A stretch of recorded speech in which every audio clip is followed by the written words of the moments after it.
बिस्मिल्लाहिर्रहमानिर्रहीम folks, welcome to new episode of cafe इक्तिसाद। आज बात करते हैं हमारे यहाँ पे एक जो बीमारी पाकिस्तान में बहुत सी इक्तिसादी हमारी कमजोरियाँ हैं और बीमारियाँ जिसे मैं कहता हूँ वो बीमारियाँ भी हैं। तो आज बात करते हैं एक और बीमारी की, और वो है कि हमारे यहाँ पे गोरे जो कंसल्टेंट्स हैं, जो बाहर से कंसल्टेंट्स आते हैं,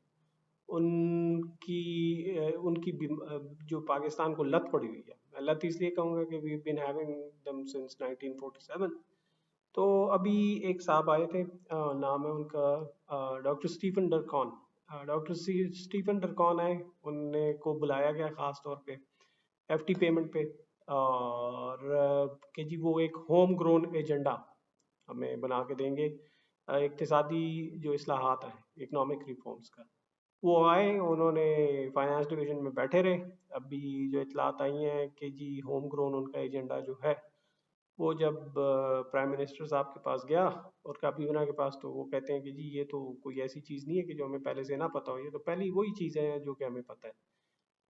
तो जनाब, बात ये है कि ये तो हम भी कह रहे हैं, कब से कहते हैं। जितना हमारा पाइड में काम है, मैंने अभी फॉरेन एड पे जो रिपोर्ट लिखी थी उसमें भी ऑलरेडी हम लोग ये बात कर चुके हैं कि ऑलरेडी सोल्यूशन जो है सबको पता है, प्रॉब्लम सबको पता है, उनके सोल्यूशंस भी बहुत से लोगों ने दे दिए हैं, बहुत से इंस्टीट्यूशन ने दे दिए हैं। पाइड ने जितना काम किया है इस पे, आप पाइड की वेबसाइट पे चले जाएं, आपको सारे होम ग्रोन इश्यूज का, इकोनॉमिक मैलिस जो है, हमारे इक्तिसादी मसाइल हैं, उनके बारे में आपको बहुत कुछ मिल जाएगा, और उनके सोल्यूशंस भी पॉइंट आउट किए गए हैं कि यार इनके क्या सोल्यूशन हो सकते हैं। तो फिर मकसद क्या है, आप बाहर से जो है कंसल्टेंट्स को बुलाते हैं, और ख़ास तौर पे हमारा एक बड़ा शौक है कि गोरा कंसल्टेंट आएगा तो उसके सामने सारे बेचे जाते हैं, जितने सेक्रेटरीज होते हैं, जितने हमारे वजीर होते हैं, वजीर आजम वगैरह होते हैं। ये भी बताता चलूँ कि अभी एक और प्रोग्राम इन्होंने शुरू किया हुआ है, एक और ड्रामा चलाने का शुरू किया हुआ है। ड्रामा ये चला रहे हैं कि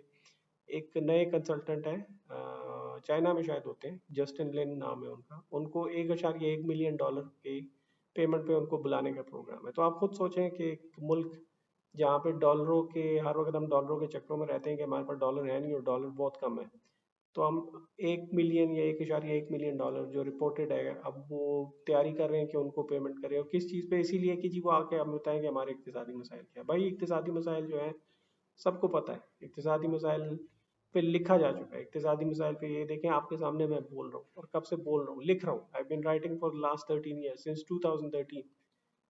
तो ये इशू सबको पता है, ऐसा नहीं है कि ये किसी को नहीं पता। तो फिर क्या क्या मसला क्या है, उनको बुलाते क्यों है?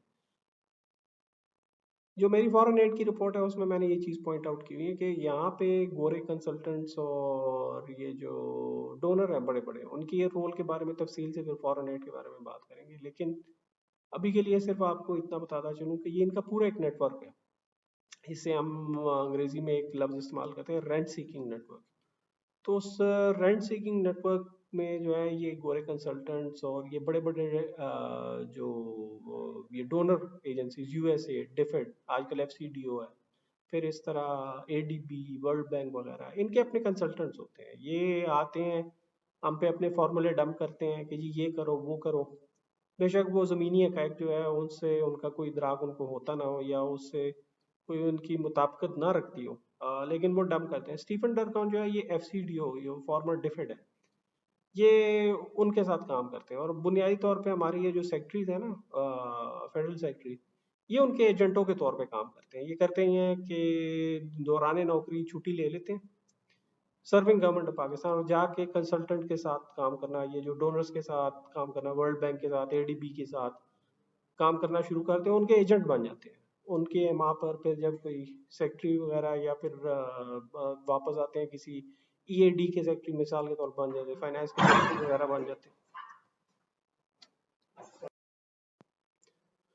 तो ये जो हमारे सेक्रेटरीज होते हैं, इकोनॉमिक अफेयर्स डिवीजन हो गए, फाइनेंस डिवीजन हो गए, इस तरह, और प्लानिंग कमीशन वगैरह के, ये जो होते हैं, इट्स अनफॉर्चुनेट टू से, लेकिन जिस तरह एक मेंबर थे, farmer member in planning commission, वो हमसे रिसेंटली उन्होंने भी यही बात की। उन्होंने कहा कि यार ये लोग जो हैं उनके एजेंटों के तौर पे काम करना शुरू करते हैं। ऑब्वियसली उसमें थोड़े से उनको फ़ायदे होते हैं, फ़ायदे होते हैं, एक तो वहाँ पे जाके काम करने से तनख्वाहें अच्छी खासी उनको मिलती हैं, बल्कि डबल से ज़्यादा मिलती हैं। और फिर जब रिटायर हो जाते हैं तो फिर उनके साथ काम करना शुरू कर देते हैं। यही जो हमारे ब्यूरोक्रेट्स हैं, बाबूक्रेट्स, जो कि मसाइल की बड़ी जड़ है, वो फिर उसके बाद रिटायरमेंट के बाद जो है वहाँ पे जाके अपना उन्होंने रिफॉर्म, कहते हैं कि जी हम रिफॉर्म करेंगे और हम लिखेंगे। तो ये जो स्टीफन डरकॉन साहब आए थे और ये पुश भी करते हैं, जो मेंबर थे हमारे प्लानिंग कमीशन के, वो हमें ये चीज़ बता रहे थे। उन्होंने कहा यार कि ये आखिरी वक्त में आके और ये बड़ा जोर लगाते हैं, वजीर आजम तक डायरेक्ट भी पहुंच जाते हैं, अगर हम उसको रद्द भी कर दें तो उन तक पहुंच जाते हैं कि जी ये हमारा एक प्लान है, ये एक प्रोजेक्ट है, उसको अप्रूव करें। ये प्रोजेक्ट को अप्रूव करते करते प्रोजेक्ट तो हो जाते हैं, लेकिन फिर आखिर में पाकिस्तान पे आप देख लें कि 130 बिलियन का जो कर्जा चढ़ा हुआ है, उसमें एक बड़ा कंपोनेंट जो है वो इसी तरह के ये प्रोजेक्ट डेट जो होता है उसका है, कि हम पैसे ले लेते हैं प्रोजेक्ट्स, धड़ाधड़ प्रोजेक्ट्स करते हैं, लेकिन उनका आउटकम कोई नहीं होता। मिसाल मैं आपको देता हूँ कि एजुकेशन और हेल्थ सेक्टर में कितना पैसा है।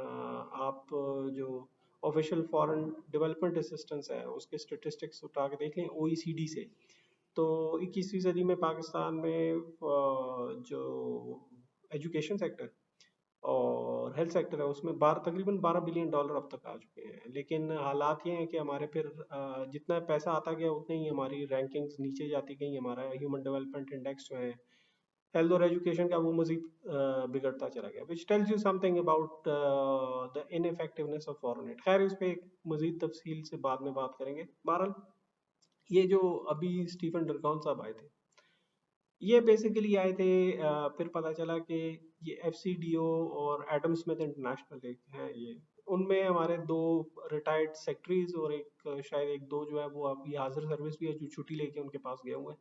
ये उन्होंने पुश किया था कि जी को जी बुलवाएं ताकि होम ग्रोन एजेंडा जो है वो तैयार करे और हमें दे, ताकि हम तरक्की की मंजिलें तय करते हुए ऊपर तक चले जाएं और उड़ान भरना शुरू कर दें। तो ये बेवकूफ़ी जो है ये बहुत दफ़ा हो चुकी है, ये फ्रॉड बहुत दफ़ा हो चुका है, but we keep repeating that. तो जब स्टीवन डरकॉन साहब आए उस वक्त भी हमने जब क्वेश्चन किया, उनको शायद अच्छा भी नहीं लगा कि जी उन्होंने एक ईमेल भी की हमें कि आप लोग जो है मेरे खिलाफ वो कर रहे हैं, मुहिम चला रहे हैं, लेकिन उनके खिलाफ मुहिम नहीं चला रहे थे, because we knew the outcome. मैं इसके बारे में काफ़ी ट्वीट्स करता रहा हूँ एक्स पे।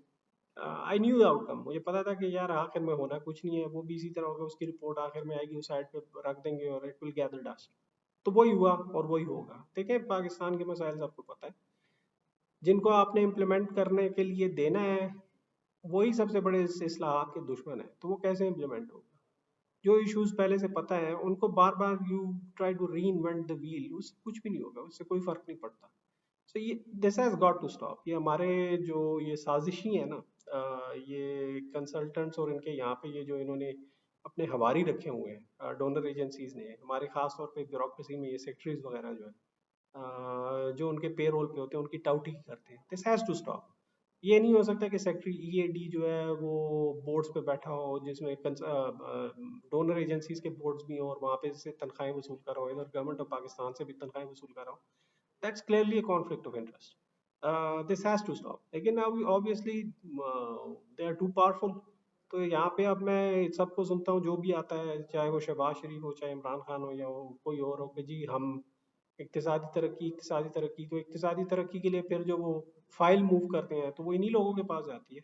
वो कहाँ ये चीज़ें होने देंगे? और इक्तिसादी इस्लाहात की जब बात की जाती है, माइंड यू बड़ी इंटरेस्टिंग बात यह है कि उसमें कभी भी डोनर एजेंसीज और उनके रोल के बारे में बात नहीं की गई कि यार ये क्या, क्यों ये करते क्या है, ये इन्होंने आज तक जितने प्रोजेक्ट्स किए उनकी अप्रेजल नहीं हुई कि क्या उसका आउटकम क्या है। And outcome is nothing. जो मैंने फॉरेन एड की रिपोर्ट लिखी थी उसमें मैंने 5 क्राइटेरियाज जो हैं उसके नज़र से मैंने देखा था, and we I share it with you. So foreign aid doesn't help Pakistan, foreign aid doesn't help Pakistan at all. Basically it's an issue of unproductive capital flowing to Pakistan, जो कि हमारे लिए बाद में मजीद ये मसाइल पैदा करता है, मजीद हमारे लिए ऑब्लिगेशंस बढ़ाता है। एसेट्स इतने नहीं बनते जितने कि फिर हमारी लाइबिलिटीज बन जाती हैं।